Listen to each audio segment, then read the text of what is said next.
Pagkabilang sa lungsod ng Davao bilang isa sa pinakamalinis at ligtas na syudad sa Asia, bunga ng mabuting pamumuno. Samantala, libo-libong pine tree sa Glory Mountain ng KOJC sa Davao City na pinangunahan ni Pastor Apollo C. Kibuloy, hindi imposibleng mariplika sa buong Pilipinas. Ang buong detalye mula kay Jean Domingo.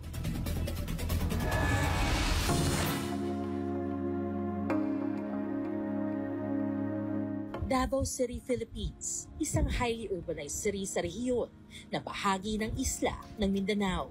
Dito matatagpuan ang pinakamataas na bundok sa Pilipinas, ang Mount Apo.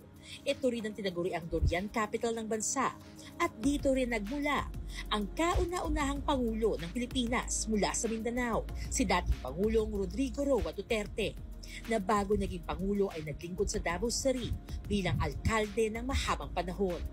Sinundan naman ng kanyang mga anak ang pagsabak sa politika, sina Paulo Duterte na naging mambabatas ng unang distrito, Sebastian Baste Duterte, ang kasalukuyang alkalde ng lungsod, at si Inday Sara Duterte, ang kasalukuyang vice-presidente ng bansa. Masasabing dahil sa kanilang pamumuno, kaya naging matiwasay at maunlad ang lungsod ng Davao. Kaya naman kamakailan base sa Namgyo Survey, ay ikinanghal bilang ikalawang pinakamalinis sa syudad at ikatlong pinakaligtas sa syudad sa Southeast Asia, ang Davao City. At isa rin ito sa mga lugar na may pinakamababang crime rate sa Pilipinas. Maliban pa sa mga katagumpayang ito, maipagmamalaki rin ang mga pag-unlad na naisakatuparan para sa lungsod ng mga Duterte. Paglilingkod na hindi kailang ibalandra ang mga mukha o pangalan sa lahat ng ginagawang pagtulong. Gilingkod bayan na sinsero at tapat. Ilan sa mga ito ay ang No Smoking Ordinance, 911 Emergency Hotline, State-of-the-Art Security Command Center, ang nagpapatuloy na pagkakaroon ng wireless streets. Safe dahil maaari kang maglakad ng hindi nag-aalala sa sino mang snatcher o masamang loob. Drug-free at ang ipinagmamalaking Davao Coastal Road. Ito'y masasabing resulta ng mabuting pamamahalang may resulta at hindi hanggang pangarap lamang. Samantala, maliban sa mga ipinagmamalaking pag-unlad sa syudad ng Davao, ay katangi-tangi rin ang libo-libong pine trees na nasa bahagi ng Barangay Tamayo, na nasa paanan naman ng Mount Apo, ang Glory Mountain. Taong 2003 sa layuning maisalba ang kalikasan, sinimula ni Pastor Apollo C. Kibuloy ng The Kingdom of Jesus Christ at ilang mga volunteers ang massive pine tree reforestation sa nakakalbong bahagi ng lupa dahil sa pagkakain na nagdudulot naman ng matinding pagbaha sa Kalinan District dahil walang mga punong pumipigil sa pagdaloy ng tubig baha.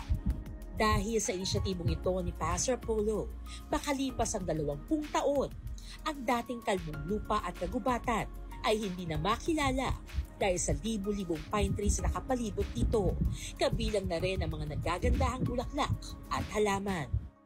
Bilang isang visionary leader o isang tao na may positibong pananaw para sa hinaharap, ito ang nakita ni Pastor Apollo sa lugar na ito. Pananaw na sinamahan ni Pastor Apollo at ng mga volunteer na naniniwala sa kanyang layunin at gawa. Ito'y malaking patunay na walang imposible at kaya ng bawat Pilipino. Lahat ng mga bagay na sinira ng pang-aabuso sa kalikasan man o sa tao ay maaring maisaayos o maibalik sa dating anyo. Bakit? Dahil nagawa ito ni Pastor Apollo.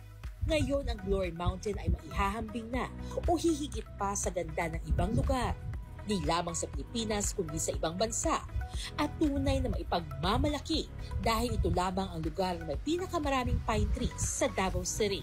Maliban pa sa ganda ay malaki rin ang naitutulong ito sa pagbalanse ng kalikasan at pag-iwas sa posibleng kapahamakan. Bakit nga ba pinagpala ang Davao City? Bakit patuloy ang pag-unlad ng lungsod? Bakit ito itinalagang isa sa pinakaligtas at pinakamalinis na syudad? Malaking dahilan ang mga namumuno dito. Mga lider na di lamang nangangako, kundi sinisiguro ang paglago. Ito ang Davao City.